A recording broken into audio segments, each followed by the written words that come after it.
RTGA, mieux qu'une chaîne, un monde.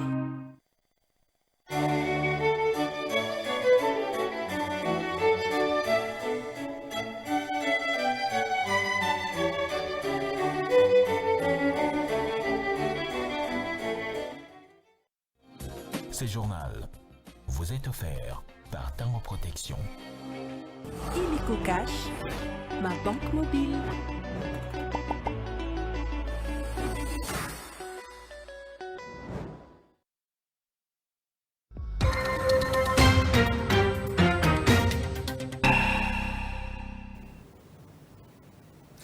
Mesdames et messieurs, bonsoir. Très heureux de vous retrouver pour cette session d'information sur la RTGA, dont voici les points référentiels.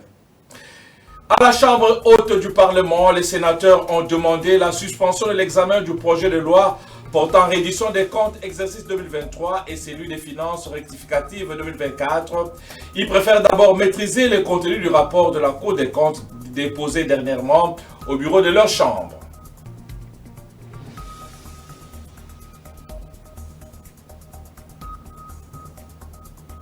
L'Union pour la démocratie et le progrès social UDPS Tshisekedi a commémoré ce mardi 12 novembre la journée de la base, une célébration qui rappelle il y a 6 ans la volonté de la base de voir Félix Tshisekedi retirer sa signature de l'accord de Genval consacrant Martin Fayulu comme seul candidat de l'opposition à la présidentielle de 2018. À Kinshasa, les deux ailes du parti, celles de Deo Bissoubou et Augustin Kabouya, ont organisé séparément leur manifestation. Enfin, la journée mondiale de la pneumonie a été célébrée ce 12 novembre, une occasion pour l'OMS de sensibiliser la population à ce problème de santé qui cause la mort des milliers d'enfants de moins de 5 ans à travers le monde.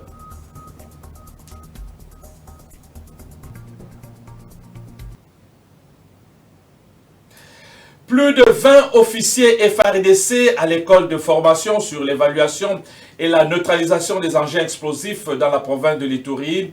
Une formation organisée par la MONUSCO qui consiste à les rendre aptes et à protéger la population contre ces engins. Nous y reviendrons.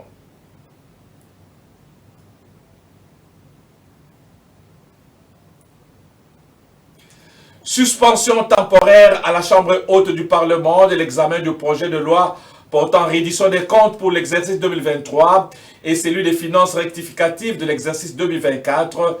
Les sénateurs ont demandé du temps afin de s'imprégner du rapport de la Cour des comptes déposé au bureau du Sénat. Suivez ce reportage d'André Ikoma. Dans son discours inaugural, le secrétaire général des Nations Unies, Antonio Guterres, a déclaré que les dirigeants à la Chambre haute du Parlement, la plénière de ce mardi 12 novembre portant sur l'examen de projet de loi de reddition des comptes exercice 2023 et le projet de loi des finances rectificatif 2024 a été suspendu. Pour cause, les sénateurs ont sollicité plus du temps afin de s'imprégner du rapport de la Cour des comptes déposé au bureau du Sénat avant l'examen de ces 10 projets. Le sénateur Babi Vangou a soulevé cette irrégularité. Par ailleurs, je ne partage pas l'avis de l'honorable Banda sur le fait que les principes qu'il a évoqués, c'est le principe du chaînage vertueux, cristallisé par les dispositions de l'article 87 et l'article 87 de la LOFI, qui, au fait, interdit au Parlement d'examiner la loi des finances de l'année avant d'avoir donné les quitus. A noter que le ministre du Budget et celui des Finances, qui représentaient le gouvernement central, étaient présents dans la salle, mais n'ont pas pris la parole. Le président du Sénat, Jean-Michel Samaloukonde, va ainsi convoquer une plénière pour examiner ces projets de loi. Dans un autre secteur, poursuite des travaux de la COP29, la première ministre congolaise Judith Suminwa a insisté pour la rétribution équitable en faveur de la République démocratique du Congo, deuxième poumon climatique du monde. Elle a appelé ses compatriotes à porter haut la voix de la RDC pour gagner le combat de la compensation financière du crédit carbone. Suivez ce reportage de Jean-Sar Bikanda. Dans son discours inaugural, le secrétaire général des Nations Unies, Antonio Guterres, a déclaré que les dirigeants réunis à Bakou pour le sommet de l'action climatique COP29 doivent prendre des mesures immédiates pour réduire les émissions de gaz à effet de serre, protéger les populations du chaos climatique et abattre le mur du financement climatique. Pour sa part, Judith Suminwa-Tuluka a échangé avec les délégations congolaises qui prennent part à cet événement mondial. Dans son allocution, la première ministre congolaise a appelé ses compatriotes à porter haut la voix de la RDC pour gagner le combat de la compensation financière équitable des crédits carbone. La question du changement climatique est une question clé aujourd'hui pour le devenir du monde, mais aussi pour le développement durable de notre pays. Mais au-delà de cela, nous sommes dans une position par rapport à notre potentiel tant en termes de biodiversité, au niveau des ressources hydrauliques, au niveau des ressources minérales stratégiques. Nous sommes dans une position de pouvoir changer le monde déjà pour nous-mêmes en tant que République démocratique du Congo. Judith Suminwa-Tuluka a insisté sur le combat que mène la RDC, son pays, pour sa rétribution équitable au regard de sa position de deuxième poumon climatique du monde. Il est important que notre voix aujourd'hui puisse porter.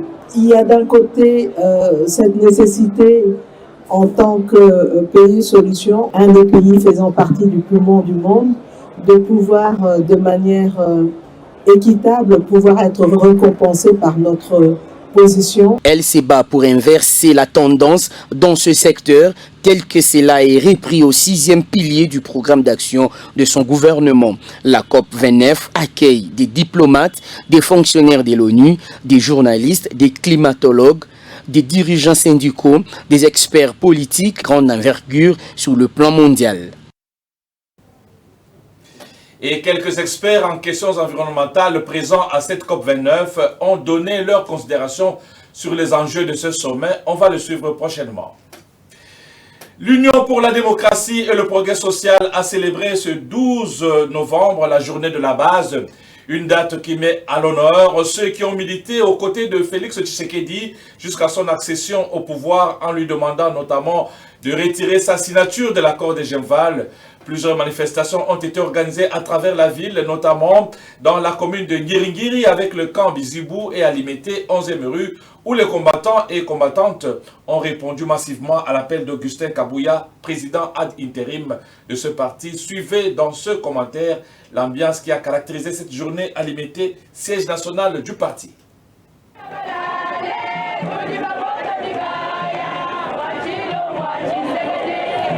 C'est une ambiance tous azimuts qui a animé les combattantes et combattants de l'UDPS, Union pour la démocratie et le progrès social, trouvée à la 11e rue Limité, siège national de ce parti au pouvoir. Ces derniers sont venus de tout le coin et recoin de Kinshasa pour célébrer ce 12 novembre, la journée de la base. Cette date marque le retrait de la signature de Félix Tshisekedi à la coalition de l'opposition sur décision des militantes et militants de son parti.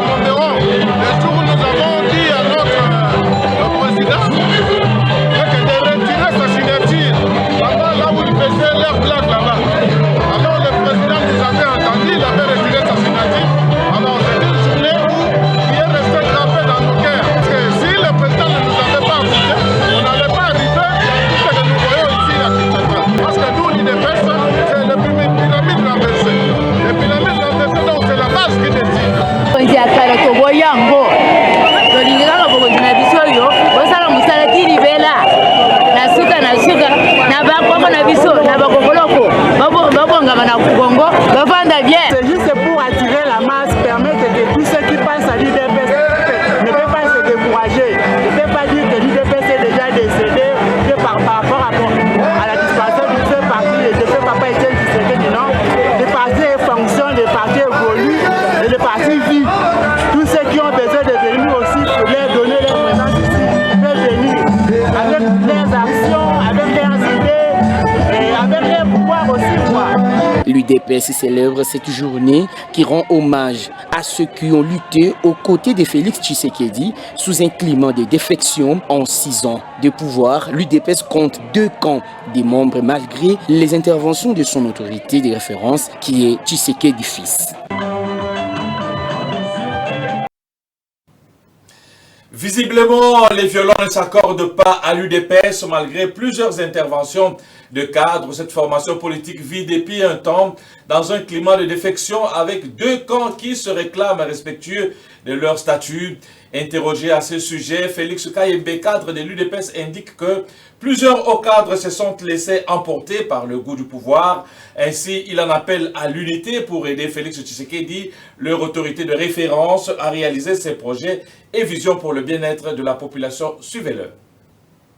Madame, écoutez, vous me parlez de tout le monde a milité aux côtés de Félix Tshisekedi, c'est tout le monde qui a milité. Et il n'y a pas de gens qui doivent être des super-hommes, comme on le dit. Vous savez, l'UDPS a des ministres, l'UDPS a des directeurs généraux, l'UDPS a des ambassadeurs, l'UDPS a des députés. Je ne vois pas pourquoi est-ce que vous allez me parler des gens qui ne se sont pas retrouvés. Nous ne sommes pas luttés pour que nous puissions nous retrouver, mais nous avions lutté pour que le peuple congolais puisse se retrouver. Ce sont des frustrés, des frondeurs qui ont voulu faire une petite manifestation de l'autre côté. Le combat de Félix Tshisekedi a commencé par les pères fondateurs, je cite le docteur Etienne Tshisekedi Wamulumba, ce n'était pas pour que nous puissions nous retrouver. On ne peut pas avoir tous les combattants de l'UDPS comme ministres, on ne peut pas avoir tous les combattants de l'UDPS comme mandataires, et donc ça, il ne faut pas croire, même du temps de Mobutu, du temps de Kabila, en tout cas, personne n'a servi son parti politique comme Félix Tshisekedi le fait aujourd'hui. Nous sommes bien entendu aux affaires et donc chacun doit attendre son tour. Aux combattantes et combattants de l'UDPS, soyons derrière le président de la République. Soyons derrière le secrétaire général Augustin Kabouya Tshilomba qui fait un travail de titan. C'est cet homme qui a fait que nous puissions avoir la majorité parlementaire à tous les niveaux d'ailleurs. Et donc, je me dis, le focus qui est le nôtre, c'est le changement de la Constitution aujourd'hui. Et ça demande l'unité, ça demande la solidarité, ça demande à ce que nous puissions avoir le même langage. Je sais, les combattantes et combattants, lorsqu'il s'agit d'une question fondamentale de l'UDPS, nous mettons de côté nos petits intérêts et nous nous réunissons pour que nous puissions, encore une fois de plus, soulever le flambeau de l'UDPS ou la flamme de l'UDPS très haut encore. Et nous croyons certainement que nous allons y arriver avec cette décision du changement de la Constitution. Nous demandons à tout le monde d'être derrière Félix Tshisekedi et derrière l'honorable Augustin Kabouya qui dirige ce parti des maîtres des maîtres. Et dans le secteur de la santé, le monde a célébré ce mardi 12 novembre 2024 la journée mondiale de la pneumonie décrétée par l'Organisation mondiale de la santé qui a pour but principal de sensibiliser les populations à un véritable problème de santé publique.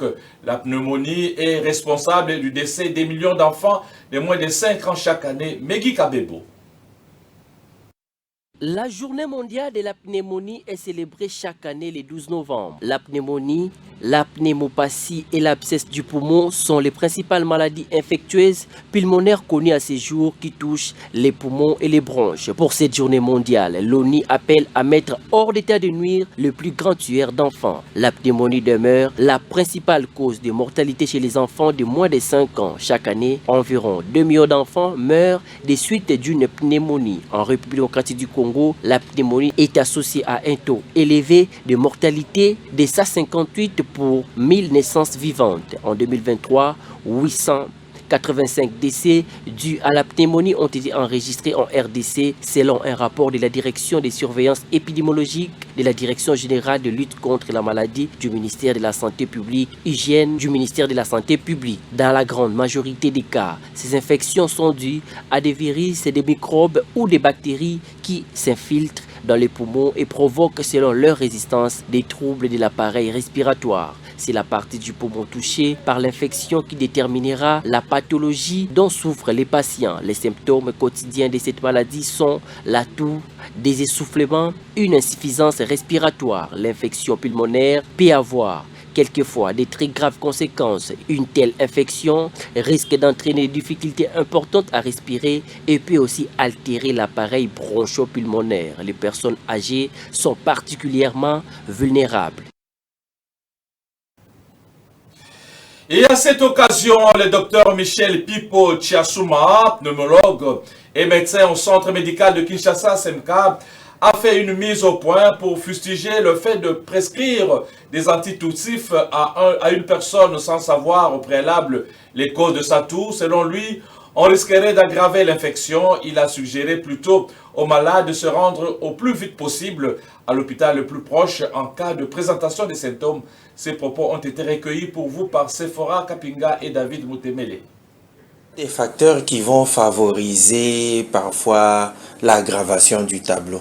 Ces facteurs-là, c'est l'âge. Chez les petits-enfants, oui, mais chez les adultes, après 65 ans, c'est censé être beaucoup plus grave aussi. Il y a le terrain sur lequel cela arrive, des personnes fragilisées notamment par la drépanocytose, infection à VIH, des gens qui ont des cancers, d'insuffisance rénale.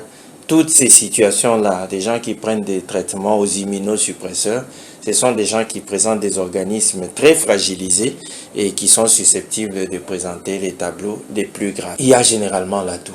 C'est une forte toux qui peut être productive ou non productive, c'est-à-dire qu'il y a des crachats. Et ces crachats sont d'aspect assez varié. Ça peut être rouillé, ça peut être un peu jaunâtre, tout dépend des germes qui sont incriminés. Il y a souvent de la fièvre. Des très fortes fièvres pouvant aller jusqu'à 39, c'est certain, ça peut aller jusqu'à 40 degrés. Tous les enfants doivent d'abord être protégés du froid. La consommation aussi des boissons trop froides chez les enfants, ça favorise toujours des infections. Ce n'est pas bon, c'est vraiment dangereux de donner des antitussifs sans savoir pourquoi la personne est en train de tousser. Quand une personne tousse, la première question à se poser, c'est de savoir pourquoi elle tousse. Parce qu'il y a des toux qui sont liés à l'asthme, qui sont liés à autre chose. Mais dans un contexte infectieux, il est interdit de donner des antitussifs parce qu'on limite l'élimination des facteurs que l'organisme essaye d'évacuer. Et donc, de cette façon-là, on peut même aggraver l'infection. Et en passant, je voudrais dire que quand ce sont des pneumonies bactériennes, on les traite avec les antibiotiques. Et on va changer de chapitre à présent. Depuis l'arrivée de la pluie, plusieurs avenues dans la commune de Gombe connaissent des délabrements très avancés. Le cas des avenues Plateau et de l'école où l'on peut constater des nids de poules et des immondices qui jonchent le sol. Un reportage de Sephora Kapinga et Guillaume Kakwende. Dans son tronçon compris entre les avenues Tombalba et Colonel Ebea, l'avenue de l'école est restée impraticable depuis un long moment, avec cette eau débordante sur la chaussée et des immondices le long de la route qui empêchent les usagers de cet espace d'évacuer aisément à leurs occupations. D'où ces cris de cœur aux autorités compétentes. Bon, moi, suite à la canalisation, ça fait déjà une année depuis que nous avons cette situation qui nous empêche de travailler.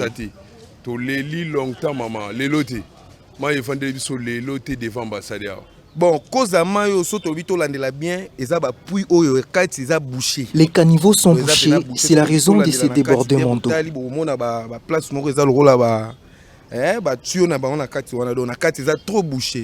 De l'autre côté, c'est l'avenue Plateau avec ses trous béants empêche ainsi la circulation des engins roulants. La population déplore la situation.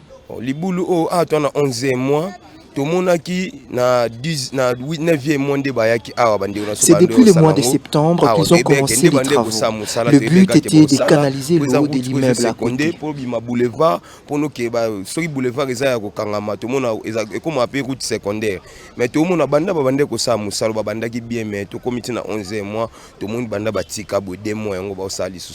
Servant des routes secondaires pour faciliter les trafics entre le boulevard du 30 juin et le grand marché de Kinshasa, les avenues de l'école et du plateau méritent une attention très soutenue de la part des autorités.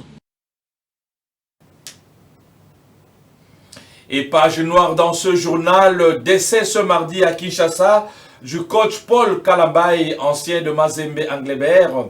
Paul Kalambay est parmi les joueurs qui ont gagné la première Coupe d'Afrique des Nations en 1974 et participé au mondial de la même année. Sans soutien sanitaire de taille du gouvernement pour le pays dont il a mouillé le maillot, l'illustre disparu a succombé de suite d'une longue maladie à la clinique Ngalema. De son vivant, le coach Paul Kalambay a continué à encadrer par des sages conseils les léopards de la République démocratique du Congo.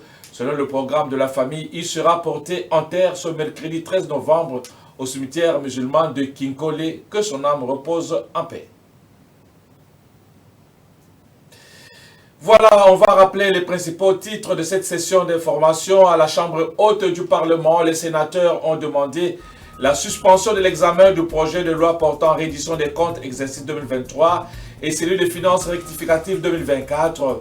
Ils préfèrent d'abord maîtriser le contenu du rapport de la Cour des comptes dernièrement déposé au bureau de leur chambre.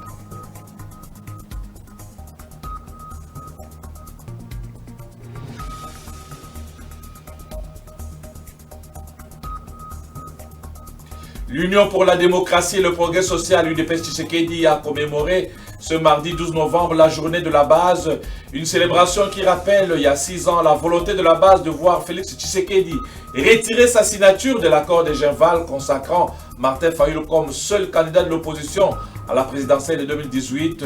À Kinshasa, les deux ailes du parti, celles de Deo Bizibou et d'Augustin Kamouya, ont organisé séparément leur manifestation. Et la journée mondiale de la pneumonie a été célébrée ce 12 novembre, une occasion pour l'OMS de sensibiliser la population à ce problème de santé qui cause la mort des milliers d'enfants de moins de 5 ans à travers le monde.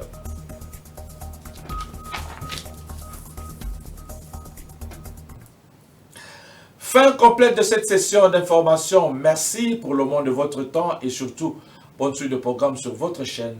Au revoir.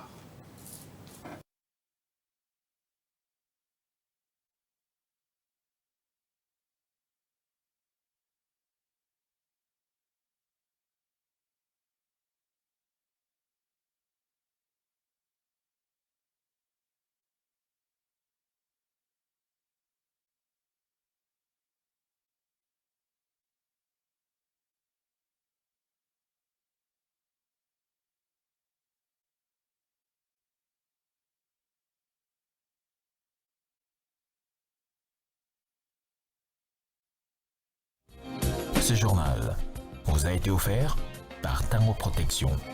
Illico Cash, ma banque mobile.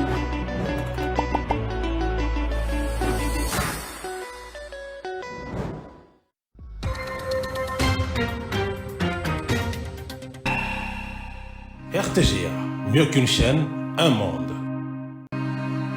RTGA, mieux qu'une chaîne,